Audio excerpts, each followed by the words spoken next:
বর্তমান বিশ্বের একজন অন্যতম বিখ্যাত ব্যবসায়ী ও প্রযুক্তিবিদ হলেন ইলন মাস্ক।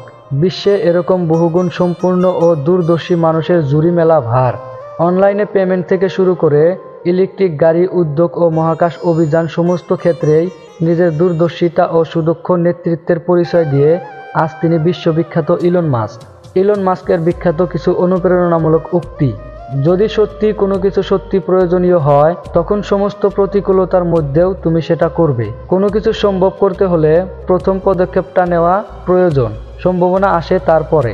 আমি মনে করি সাধারণ মানুষের পক্ষে অসাধারণ হয়ে ওঠার চেষ্টা করা সম্ভব। হয় আমি পরিবর্তন হতে দেখতে পারি, না হয় সেই পরিবর্তনে অংশীদার হতে পারি। যখন তুমি একটা সমস্যার সাথে সংগ্রাম করবে, তখনই সেটা সম্পর্কে বুঝতে পারবে। যদি বিফলতা না আসে, তাহলে বুঝতে হবে যে তুমি পর্যাপ্ত উদ্ভাবন করছো না। অধ্যবসায় অত্যন্ত জরুরি। ততক্ষণ পর্যন্ত হাল ছাড়া উচিত না যতক্ষণ না তুমি বাধ্য হও। যে কাজটা করা তোমার জন্য অতি জরুরি, সেটির জন্য অবশ্যই চেষ্টা করা উচিত, এমনকি কাজটির সফলতার সম্ভাবনা শূন্য হওয়া সত্ত্বেও। আমি সর্বদা সমালোচনা খুঁজে বেড়াই। তোমার কাজের প্রতি একজন যুক্তিসম্পন্ন সমালোচক একটি স্বর্ণালঙ্কারের মতো মূল্যবান। কিছু করার জন্য আপনাকে অনেকটাই অনুপ্রাণিত হতে হবে, না হলে আপনি নিজেকে খুবই দুঃখী করে ফেলবেন।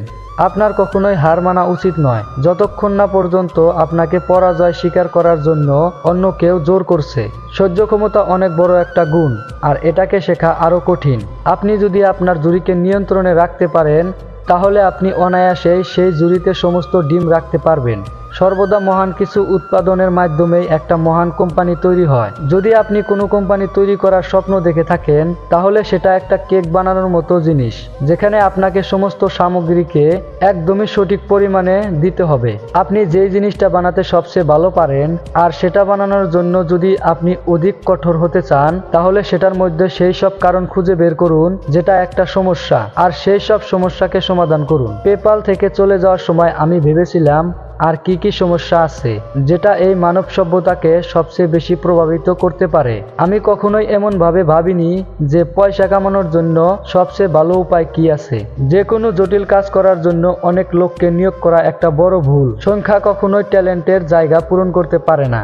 আমার সব কোম্পানির জন্য আমার অনুপ্রেরণা এমন কোনো কাজের প্রতি অংশগ্রহণ করার ইচ্ছার জন্য হয়েছে যেটা এই দুনিয়ার সার্থক প্রভাব ফেলে।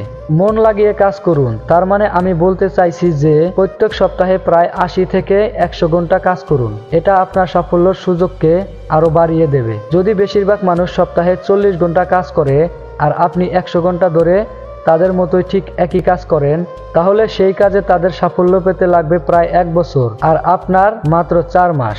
মানুষ তখনই ভালো করে কাজ করতে পারে যখন সে জানে যে তার লক্ষ্য কি এবং কেন। যখন আমি কলেজে পড়তাম, তখন আমি সর্বদা এমন একটা কাজের অংশ হতে চাইতাম যেটা এই দুনিয়ায় পরিবর্তন আনতে পারে। এখন আমি সেটাই করি। এখন আমি সেটা হতে দেখতেও পারবো, অথবা সেটার অংশ হতে পারবো। মানুষের সেই জিনিসকে নিয়ে এগিয়ে যাওয়া উচিত যেই জিনিসকে নিয়ে সে ভীষণ উৎসাহী, কারণ কিছু অন্য করার চেয়ে তার সেই কাজটাই করাতে আনন্দ লাগতে পারে। আমার সবচেয়ে বড় ভুল হচ্ছে আমি মানুষের ব্যক্তিত্ব দেখার বদলে তার প্রতিভাকে বেশি গুরুত্ব দেই। আমি মনে করি এটা সবচেয়ে বড় গুরুত্বপূর্ণ জিনিস, যে কারোর মন অন্তত ভালো। বাস্তবে একটা জিনিসের অর্থই আছে, সেটা হলো বড় সামুদ্রিক জ্ঞান পাওয়ার প্রয়াস করে যাওয়া। আপনি যদি সকালে উঠে ভাবেন যে ভবিষ্যৎ আরো ভালো হতে চলেছে, তবে এটি একটি উজ্জ্বল দিন, অন্যথায় তা নয়। আশা করি আজকের ভিডিওটি আপনাদের কাছে ভালো লেগেছে। যদি ভালো লেগে থাকে, তাহলে অবশ্যই চ্যানেলটি সাবস্ক্রাইব করে দেবেন।